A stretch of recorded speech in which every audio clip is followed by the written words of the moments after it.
Değerli basın emekçileri, değerli katılımcı arkadaşlar ve ekranı başında bizleri izleyen değerli halklarımız, hepinizi sevgiyle, saygıyla selamlıyorum. Sizler de hoş geldiniz, baş göz üstüne geldiniz.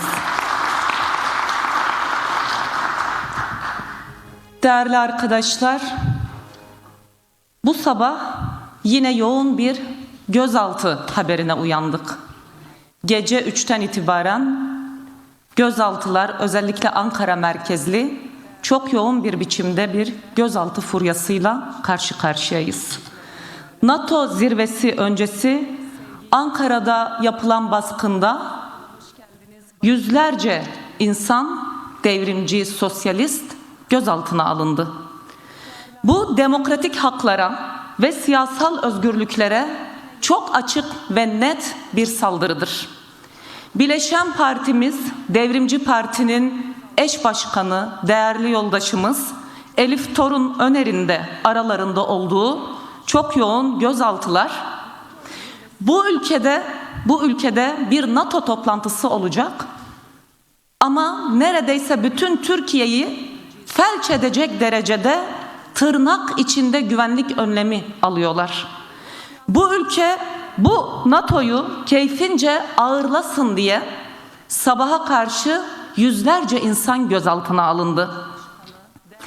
Temmuz'da Ankara'da yapılacak olan NATO toplantısına itiraz, savaş ve sömürü düzenine itirazın ta kendisidir. NATO'nun emperyalizmin lehine, dünyanın ve bölgenin jandarmalığını yapmasına net bir itirazdır. NATO'ya üye ülkelerin gayri safi milli hasılalarının %2'sini NATO'ya verirlerken yeni dönem alınan kararla yurt içi hasılanın, gayri safi milli hasılanın %5'i artık NATO'ya veriliyor üye ülkeler tarafından. Yani ülke toplam hasılasının %5'i NATO'nun silahlanması için ayrılıyor. İşte gözaltına alınan bu insanların, devrimcilerin, sosyalistlerin itirazı bunadır. Bütün dünya açlıkla, yoksullukla karşı karşıya kalmışken, dünyada milyarlar, Türkiye'de milyonlar açlıkla yüz yüze kalmışken, silahlanmaya, yani bu kadar büyük bir payın ayrılmasını, NATO üye ülkeler tarafından bu büyük payın ayrılmasına itiraz ettikleri için şimdi gözaltındalar. Bu itirazlar hepimizin itirazıdır. Gecenin bir yapısı yapılan bu baskılar halkların barış talebini, sosyalistlerin, devrimcilerin NATO'ya ve savaş politikalarına karşı itirazıdır ve bu itiraz susturulamaz. Halkların barış talebi kapı kırılarak bastırılamaz. Halkların barış talebi ve NATO'ya karşı tutumları Ankara'yı büyük bir cezaevine dönüştürerek bu itiraz baskılanamaz, engellenemez. NATO yasakları kapsamında Ankara'da 2 hafta boyunca yurttaşların demokratik hakları yasaklanıyor. Kim tarafından? Valilik bir karar alıyor ve bu kararın hayata geçmesini istiyor. Biz DEM Parti olarak bu karara itiraz ediyoruz. Ve sadece itirazımızı sözlü değil, ayrıca da hukuk komisyonumuzun başvurusuyla bu kararın yürürlükten kalkması için de DEM Parti olarak dava açtık. Bunu da bütün Türkiye kamuoyu bilsin isteriz. Savaş politikalarına, NATO'ya ve emperyalizme karşı söz söylemek suç değildir, haktır. Ve gözaltına alınan bütün devrimciler derhal serbest bırakılsın. Demokratik haklara yönelik bu baskıları asla kabul etmiyoruz. Gözaltına alınan bütün yoldaşlarımız acilen serbest bırakılmalıdır.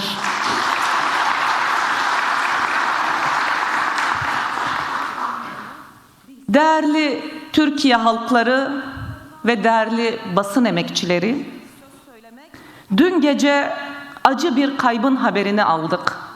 Sizlerin bir meslektaşı. Sürgündeki Bayram Balcı hayatını kaybetti. Bayram Balcı, AP Musaların, Ferhat Tepeler'in yoldaşı olarak çok uzun yıllar ömrünün çok önemli bir bölümünü özgür basın emektarı olarak geçirdi ve şimdi sürgündeydi ve dün gece aldığımız haberde hayatını kaybettiğini öğrendik.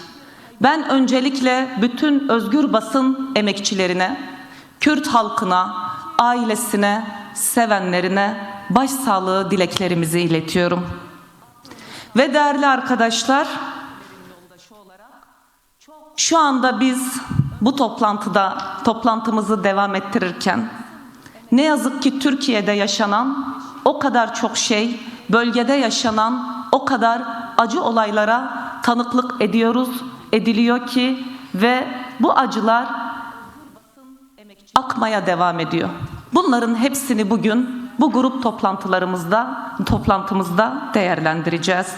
Ama yine sözlerimin başında Alevi canlarımızın Hazreti Hüseyin ve beraberinde katledilen tüm mazlumlar için yas-ı matem oruçlarını tuttukları Muharrem ayı içindeyiz.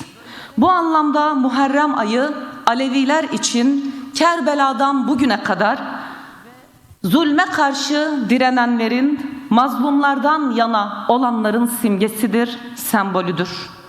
Oruç tutan bütün canlarımızın tuttukları orucun, pay ettikleri lokmaların hak katında kabul olmasını diliyorum.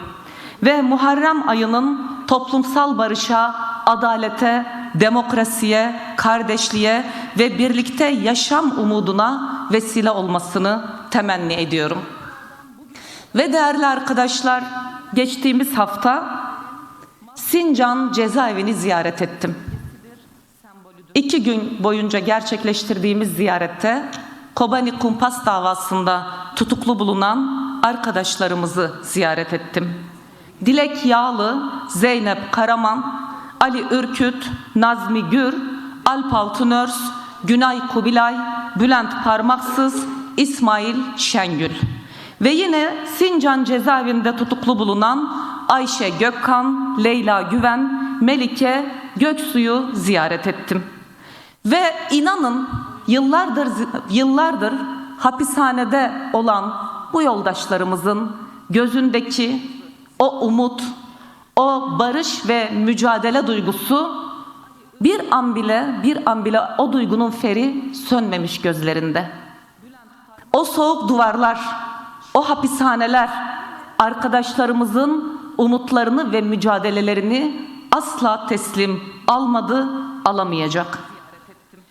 Ve büyük bir inançla, büyük bir kararlılıkla içinden geçtiğimiz sürecin nasıl bir yere evrilmesi gerektiğini, bunun için nasıl mücadele edilmesi gerektiğini arkadaşlarımız uzun uzun bize anlattı. Ve burada Türkiye'de sol sosyalist ve yurtseverler olarak bu mücadeleyi sürdürmenin önemini ifade ettiler. Ve aynı zamanda Kobani Kumpas davasının tam da sol sosyalist bileşenlerin ve bireylerin yurtsever halkla ortak yürüttükleri, Kürt halkıyla yürüttükleri ortak mücadelenin bir bedeli olduğunu mutlaka yeniden hatırlamamız gerektiğini bu ziyaretimizde bir kez daha gördük. Ve ben buradan bir kez daha bunu hatırlatmak istiyorum. Ve orada bulunan bütün arkadaşlarımız mevcut olan iktidarın bu uygulamalarını asla kabul etmiyor. Buna karşı direnmeye de devam edecek. Ve bakın bizler barışı konuşurken geçtiğimiz çarşamba günü görüştüğüm Ayşe Gökkan, cuma günü çıktığı duruşmada 19,5 yıl hapse mahkum edildi. Bunu kabul etmek mümkün değil. Bizler barışı konuşurken, bizler Türkiye'nin demokratikleşme aksının içine girmesini konuşur, değerlendirir, bunun görüşme ve müzakerelerini yapar ve bunun mücadelesini yürütürken Ayşe Gökkan'ın 19,5 yıl hapis cezası alması kabul edilemez. Ve hali hazırda çok önemli ahim kararları var Kobani Kumpas davasıyla ilgili. Hem sevgili Selahattin Demirtaş için hem başka arkadaşlarımız için. Ve buradan bir kez daha şunu ifade ediyoruz. Ahim kararları acilen uygulanmalıdır. Ve sevgili Figen Yüksekdağ, Selahattin Demirtaş, Ayşe Gökkan ve Leyla Güven şahsında hapishanede bulunan bütün siyasi tutsaklara buradan selam ve sevgilerimizi gönderiyoruz. Sizler dışarıda olana dek bu mücadeleyi sonuna kadar devam ettireceğiz.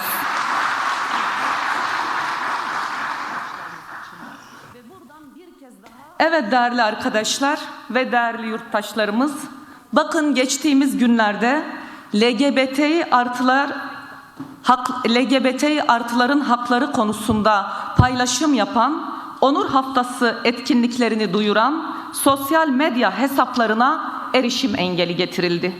Şu bilinmeli ki yasaklarla, baskılarla, sansürle ne LGBTİ artılar yok olur, ne kadınlar yok olur yeryüzünde. Mücadele daha da büyüyor. İçinde bulunduğumuz Onur Haftası'nda polis şiddeti o kadar korkunç manzaraların çıkmasına sebep oldu ki, baskıya, sansüre ve nefrete karşı bizler dayanışmayı büyüteceğiz. Düşünce ve ifade özgürlüğü, örgütlenme özgürlüğü ve demokrasiyi yok sayanlara karşı bizler bütün bu değerleri sonuna kadar savunacağız ve mağdur olan her kesimin yanında olmaya devam edeceğiz.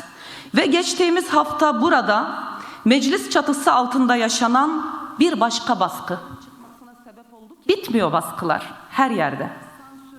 Grup toplantılarını takip etmek üzere meclise girmek isterken kadın gazetecilere kapıda çıplak aramaya varacak bir girişimde bulunulmuş.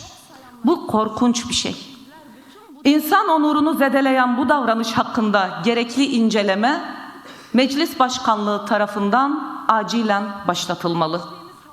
Ve değerli basın emekçileri, mecliste emek veren sizlersiniz. Bizim bu kürsüdeki konuşmalarımızı Türkiye kamuoyuna, dünya kamuoyuna sizler iletiyorsunuz. Sizin aracılığınızla ulaşıyor.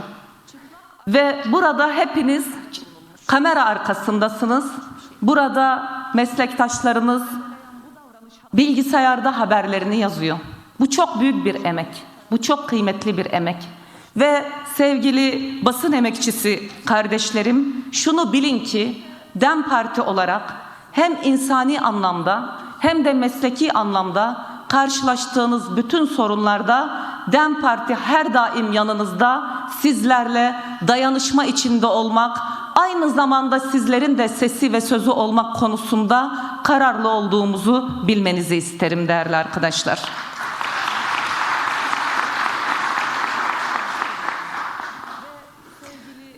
Değerli halklarımız, dünyada nereye baksak bir yangın ve bir yıkımla karşı karşıyayız. Bu bir tesadüf değil. Bu kapitalizmin kriziyle elbette ki başlamadı ama kapitalizmin 2008'deki kriziyle derinleşti.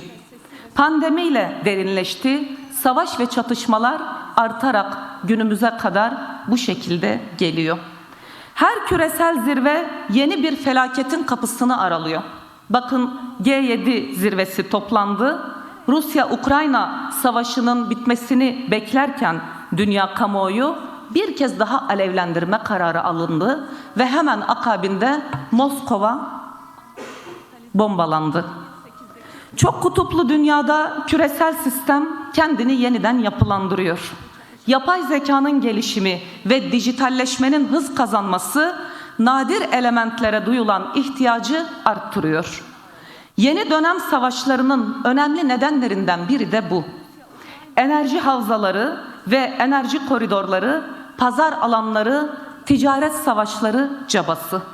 Bu dönemde burjuvazi kendi inşa ettiği kurumları ve burjuva demokrasisinin kazanımları olan değerleri dahi yok sayıyor bu dönemde.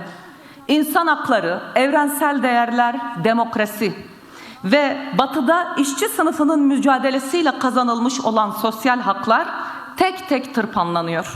Kuralsızlık, gücü yeten yetene, işte böyle bir düzen oluşturuluyor. Soruyoruz buradan, bu durumdan kimler kazanıyor? Bu sorunun yanıtı çok net. Bir avuç sermaye grubu, silah tüccarları, savaş lobileri, baronlar, spekülatörler kazanıyor. Kaybedense koca halklar, milyarlar kaybediyor bu tabloda. Bu vahşi gidişata karşı halkların, işçilerin, kadınların, doğa ve insan hakları savunucularının enternasyonalist mücadele vermek dışında bir seçeneğimiz yok. Gücümüzü sadece kendi ülkemizde değil, bütün dünyada küresel ölçekte birleştirmek ve enternasyonalist mücadeleyi güçlü bir seviyeye taşımak zorundayız. Bakın bu karanlık tabloda İran-ABD arasındaki anlaşma görüşmelerini biz DEM Parti olarak elbette memnuniyetle karşılıyoruz. Diyaloğun savaşa tercih edildiği her adım çok kıymetli, çok değerli. Silahların sustuğu her an insanlığın kazancıdır ve temennimiz şu ki bu anlaşma tamamına ersin ve sadece kağıt üzerinde kalmasın. İran-ABD anlaşması görüşülürken İsrail Lübnan'ı bombalamaya devam ediyor. Doğu'nun incisi, dünyanın en güzel kentlerinden biridir Beyrut. Ama o güzelim Beyrut'a şimdi bombalar yağmur gibi yağıyor. İsrail saldırıları 2 Mart'tan bu yana Lübnan'da biliyorsunuz çok yoğun bir biçimde devam ediyor. Ama 2 Mart'tan bu yana 4000 insan, 4000 Lübnanlı katledildi. Zaten nüfusu az olan bir ülke ve 1 milyona yakın insan Lübnan'dan göç ettirildi. Çatışmalar günlük olarak devam ediyor ve kesinlikle bu son bulmalı. Bu anlaşmayla beraber Lübnan üzerindeki saldırılar da bitirilmeli. Ve aslında Orta Doğu'nun en önemli konularından ve gündemlerinden biri, Orta Doğu'nun kanayan yarası, Filistin sorunu. Bakın bu hengamede neredeyse görünmez kılınmak isteniyor. Oysa İsrail'in Filistin işgali hala devam ediyor ve hala Filistinli çocuklar katlediliyor. Yine bu görüşmeler devam ederken Filistin işgaline son verilmesi de gündeme gelmeli. Orta Doğu'da silahlar susmalı ve barış konuşmalı. Bölge halkları olarak bizler savaşlardan bıktık, yorulduk. Çok öldük, çok kanımız aktı. Çok göç ettik, çok işkence yaşadık. Evlerimiz başımıza yıkıldı. Artık yeter. Artık yeter ve bütün bölge halkları olarak barışa her şeyden daha çok ihtiyacımız var ve mutlaka bölgenin barışı tesis edilmeli. Ve buradan İran devletine de seslenmek istiyorum. Yaşadığınız musibetlerin muhasebesini yapacak, geleceğe ilişkin bir yapılanmanın içine gireceğinizi düşünüyoruz. İran'a müdahalenin başta İran halkları olmak üzere bütün bölge halklarına olumsuz etkilerinin farkındayız. Ve çözüm savaşta değil, barışta. Bu anlamda iç barışınızı sağlamanız çok önemli, çok kıymetli. Kürtlerin, Azerilerin, Farsların, Beluçların eşit yurttaşlık hakkının sağlanması, hele de bu dönemde bunun sağlanması hayati bir öneme sahiptir. Kadınların özgürlüklerinin önü açılmalı. Saçı açık diye şarkı söyleyen bir sanatçıya kırbaç cezası verilmemeli. Hiç kimse idam edilmemeli. Bakın biliyorsunuz İran'da savaş başlamadan önce esnafların, işçilerin, emekçilerin öncülüğünde yürüyüşler başladı. Halkın demokratik zemindeki isyanı söz konusuydu. Halk açız dedi, ekmeğe muhtacız dedi İran'da ve adalet istiyoruz dedi. Bunun için binlerce insan katledildi. Buradan İran'a seslenmek istiyorum. Bu insanlar bu demokratik ve insani talepleri için katledilmemeli. Şiddet görmemeli. Bu insanlar sizin yurttaşlarınız. Böylesi yeni bir başlangıçta ilerlerken bütün bunları görmenizi umuyor ve temenni ediyoruz. Bir çift sözümüz de çözümü dışarıda değil, içeride arayan İran'daki Kürt halkıyla ilgili olacak. Savaş döneminde Kürt halkının ortaya koyduğu bu tarihi öneme sahip tutuma denk düşen bir karşılık verilmeli. Savaş başladığı andan bu yana Kürtleri tehlikeli bir mecraya çekmek istediler. Savaşta vekil güç yapmak istediler ama olmadılar. İran'daki Kürt örgütleri kimsenin koçbaşı olmadığını söylemiyle de pratiğiyle de gösterdi. Yalnızca halkların çıkarlarını esas alan net bir tutum ortaya koydular. Bu çok değerli bir şey. Kürtlerin tutumu bu anlamıyla nettir. Irak'ta muhatap Bağdat, Türkiye'de Ankara, Suriye'de Şam, İran'da Tahran'dır. Bu tavrın ve tutumun değeri 4 ülke tarafından da bilinmeli. Ve buna göre bir pratik adım atmalı bu 4 ülke. Kürt sorununa yaklaşımla ilgili bahsini ettiğimiz 4 ülke tam da Kürt halkının bu önemli tarihsel ve bölge halklarının barışını öngören, bunu merkezine alan tutumlarını herkes görmeli. İran rejimi de buna karşılık vermeli. Kürtlere yönelik idam ve inkar politikalarından vazgeçmeli, demokratik bir yöne doğru adım atmalıdır. İran'ın ortak geleceğinin yolu toplumsal barışından, kadınların özgürlüğünü esas alan demokratik bir yönetimden, bir rejimden geçer. Ve buradan sevgili Jina Mahsa Amini şahsında özgürlük için mücadele veren bütün kadınlara, bütün insanlara selam olsun. Selam olsun Jinjiyan Azadi felsefesini bu topraklarda ekenlere, selam olsun bu felsefeyi bu topraklarda yeşertenlere. Evet değerli Türkiye yurttaşları, jeopolitik krizlerin kökeninde ekonomi politik çıkar çatışmaları yatar. Doğrudur. Türkiye bu karmaşaya tarihinin en kırılgan dönemlerinden birinde yakalandı. Mutfaktaki yangın büyüyor. Emeğiyle geçinen milyonlar için hayat her gün daha fazla zorlaşıyor. İşsizlik, yoksulluk, geçinememe, barınamama.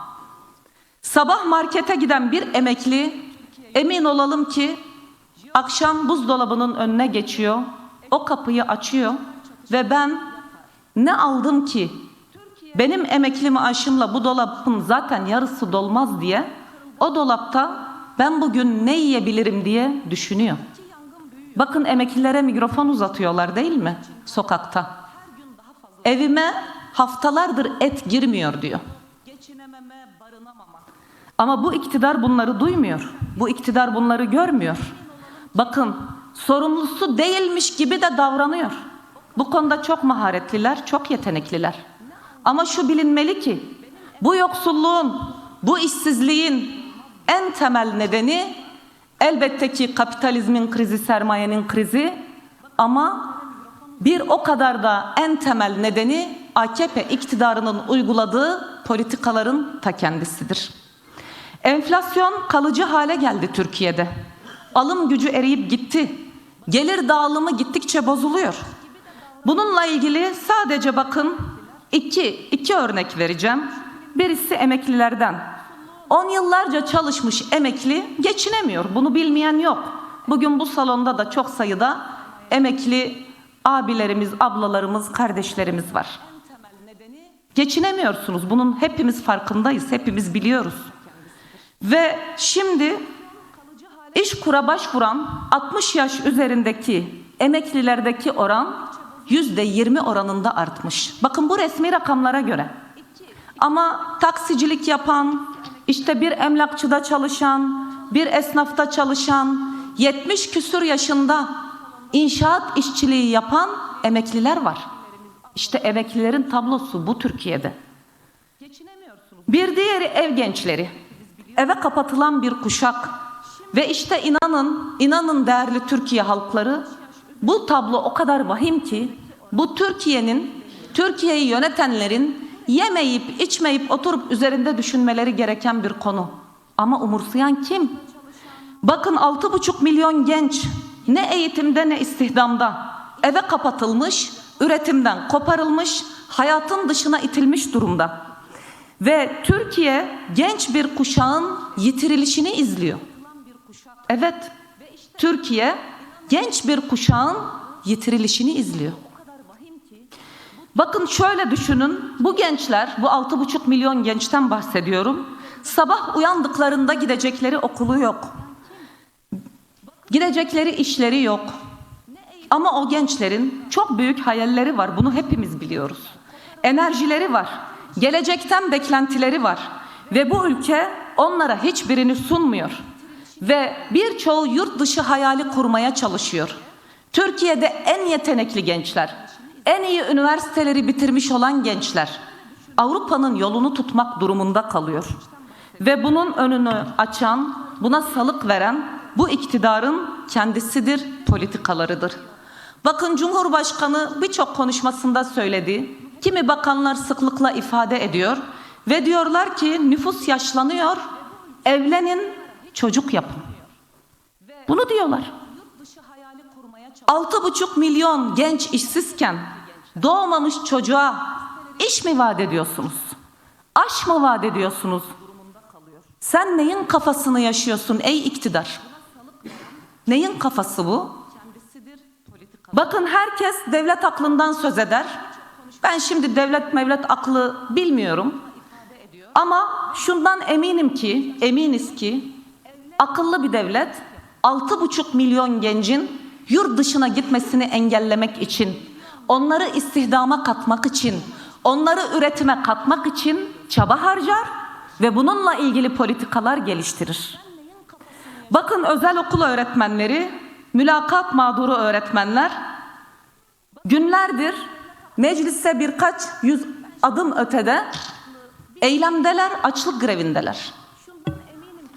Onları ziyaret ettik, taleplerini dinledik ve talepleri çok net, çok basit, çok insani talepler.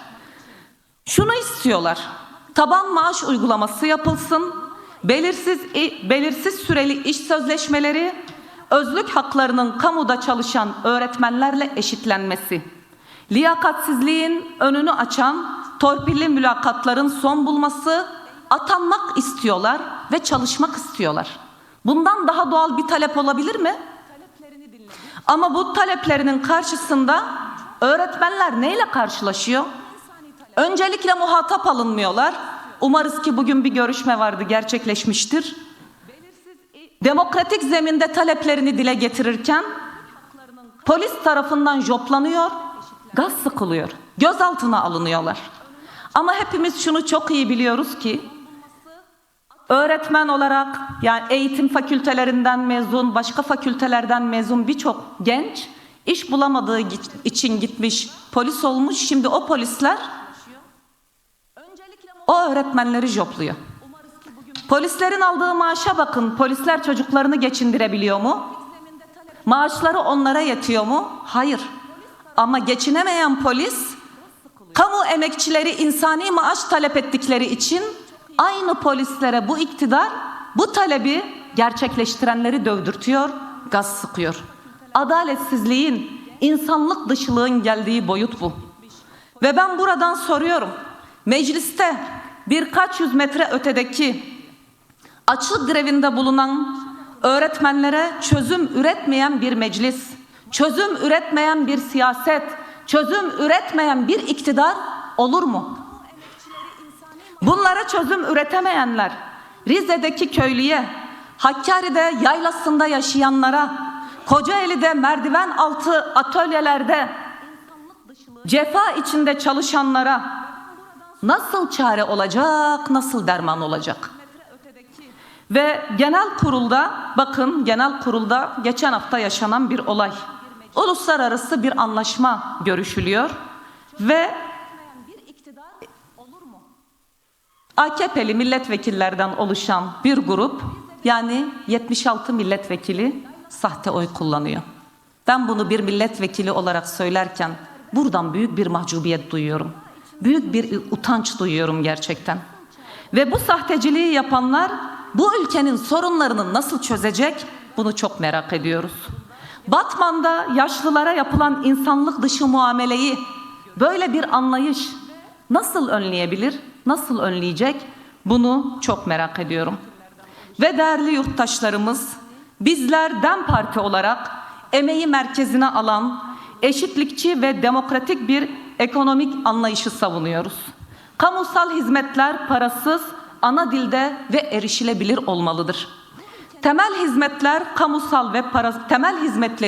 kamusal ve parasız yapmak hem enflasyonist baskıyı önemli oranda azaltır hem de milyonlarca insana az da olsa bir nefes aldırır. Kreşleri ücretsiz yapmak mesela. Mesela sadece belli bir yaş üstü değil, bütün emeklileri ve gençlere ulaşımı parasız sağlamak.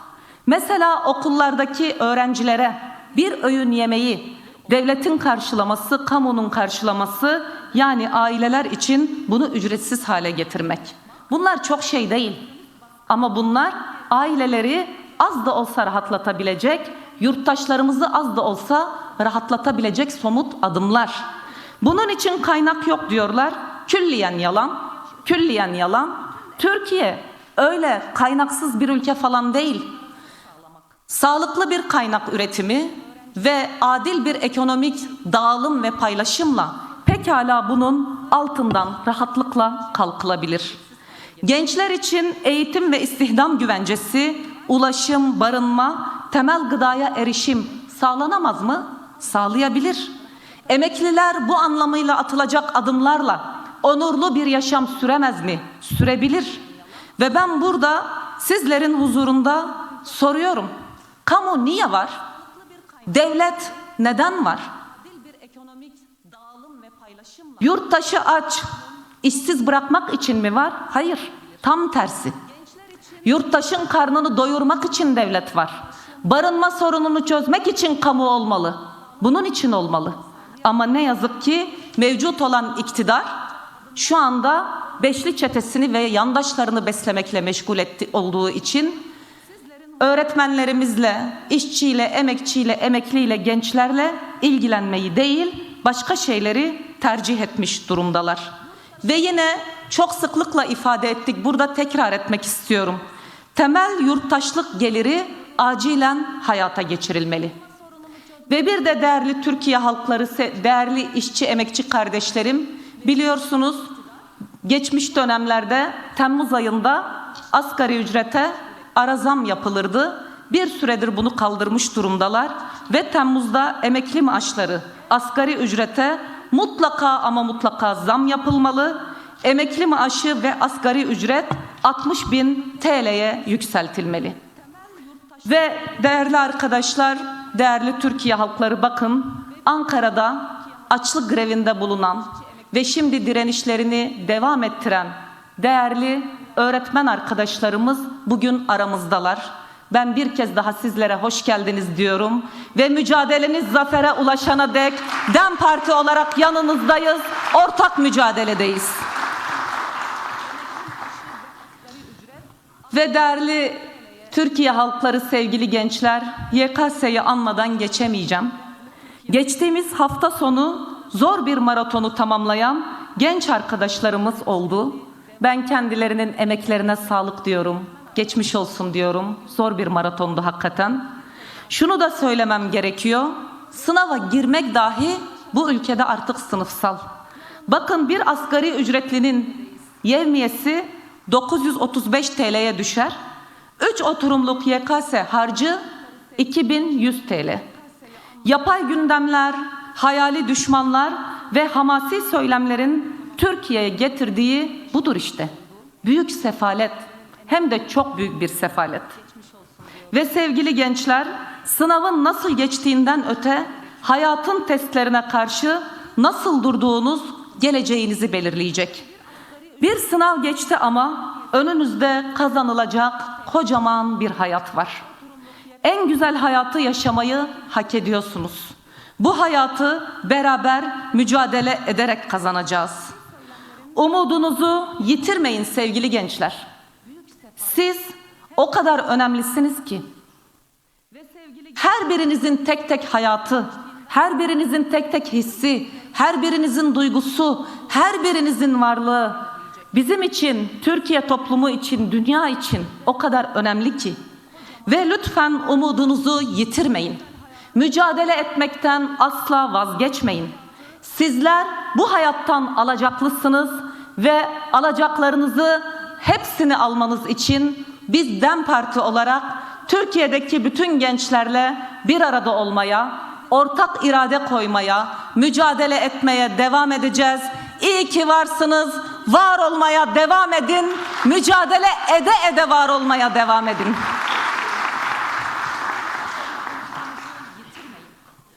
Evet değerli Türkiye yurttaşları, değerli halklarımız, Türkiye gerçekten çok derin bir ekonomik krizden geçiyor. Dünya ve bölgesel gelişmeler de aşırı çalkantılı ve bu çalkantının tam ortasında Türkiye. Bir an gözünüzde Türkiye haritasını canlandırın. Karadeniz'den Kafkaslara, güney sınırından Akdeniz'in içlerine kadar uzanan bir coğrafya. Her tarafta ya bir yangın ya fitili ateşlenmek üzere bir gerilim var. Türkiye küresel çalkantıların ve enerji koridoru gerilimlerinin tam ortasında. Bu jeopolitik gelişmeler Türkiye halkları için hem büyük bir fırsat hem de çok ağır riskler barındırıyor. Bu denklemde doğru yanıt bellidir, çok nettir. Türkiye halklarını tehditlere karşı korumanın yolu toplumsal barış, ekonomik adalet, demokrasi ve hukuku inşa etmektir. DEM Parti olarak buna inanıyoruz, bunu savunuyoruz ve bunun için mücadele ediyoruz. Dünya bir savaş evresindeyken ve 3. Dünya Savaşı'nın arifesindeyken, bölge büyük bir fırtınadan geçerken barış ve demokrasi iddiası küçümsenemez. Büyük bir iddiadır, önemli bir iddiadır, güçlenmesi gereken bir iddiadır. Böylesi bir atmosferde Türkiye'nin yapması gereken bölgesel savaşların uzantısı olmak değil, demokratik barışın kurucu gücü olması gerekir. Bölgede bu çizginin öncüsü olması gerekir. Bakın geçtiğimiz günlerde Kürt toplumunun farklı kesimleriyle bir araya geldik ve bir Kürt yurttaşımız şunları ifade etti. Çok sade ve çok çarpıcı bir şekilde anlattı. PKK silahları yaktı dedi. Ülkeye dönüp siyaset yapmak istiyor. Ama iktidar iyi niyet dilekleriyle vakit geçiriyor. Meclis irade göstermiyor ve şunu sormak istiyorum diyor. Çatışmanın sürmesini mi istiyorlar? PKK'lilerin gelip yaşama katılması bu ülkeye ne kaybettirecek? Nedir onları yasal adım atmaktan alıkoyan? Evet, buyurun. Bu sorular DEM Parti'nin soruları değil. Bu sorular Kürt yurttaşımızın, Türkiye yurttaşımızın soruları. Buyursun meclis bu sorulara yanıt versin. Ve şu artık bir gerçek ki şimdiden sonra iyi niyet beyanlarıyla bu süreç götürülemez. Bu nedenle çerçeve yasanın acilen zaman kaybetmeksizin çıkması lazım. Ve bakın AKP sözcüsü bugün itibariyle yeni bir aşamadayız dedi. Yasal çerçeve aşamasına gelindi dedi. Meclis Başkanı Sayın Numan Kurtulmuş hafta sonu yaptığı açıklamada çerçeve yasayı en kısa sürede meclis gündemine taşıyacaklarını belirtti. Bu sözü önemsiyoruz. Beklentimiz açıktır ve nettir. Bu süre zaten Temmuz ayını geçmemelidir. Çerçeve yasa meclisin bu yasama dönemi kapanmadan gelmeli. Yetiştiremedik, ne yapalım? Gelecek döneme kalsa bir şey olmaz gibi yaklaşımlar kabul edilecek yaklaşımlar değildir. Ümit ediyoruz ki daha sonra bize böyle yaklaşımlarla gelinmez. Toplumda Kürdün de, Türk'ün de, Alevi'nin de, Laz'ın da, Çerkez'in de hiçbir yurttaşımızın barış umudunu kırmaya hiç kimsenin hakkı yok. Bu toplum umutlanmıştır barış olacak diye. Bunu zamana yayarak bu umutları hiç kimse sönümlendirmeye kalkmasın, kalkmamalı. Bakın silahların sustuğu yerde çerçeve yasa kolektif hakların, eşit yurttaşlığın, farklılık içinde birliğin ve yerel demokrasinin zeminini açacaktır. Barış keyfiyete değil, hukuk düzenine emanet edilmelidir. Çatışma ve şiddet zemininden siyasi ve hukuki zemine geçiş için bir adım olacaktır bu çerçeve yasa. 21. yüzyılda Orta Doğu'da başta Kürt sorunu olmak üzere atılmış önemli adımlardan biri olacaktır bu çerçeve yasanın çıkması.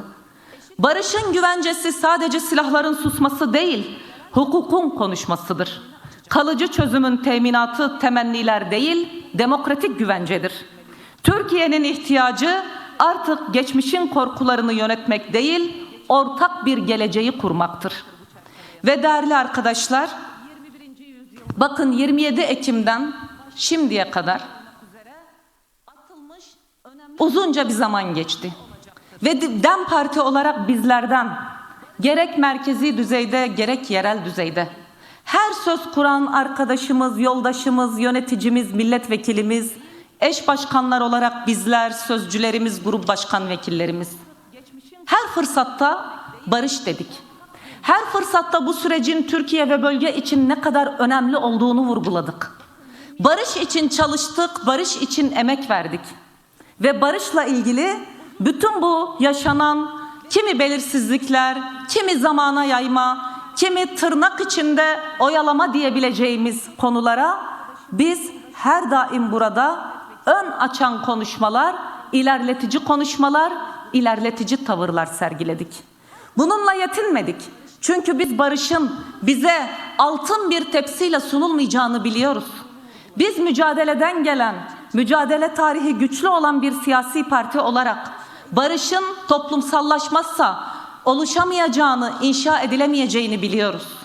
Barışı toplumsallaştırmanın yolunun da örgütlenmekten ve ortak mücadeleden geçtiğini biliyoruz.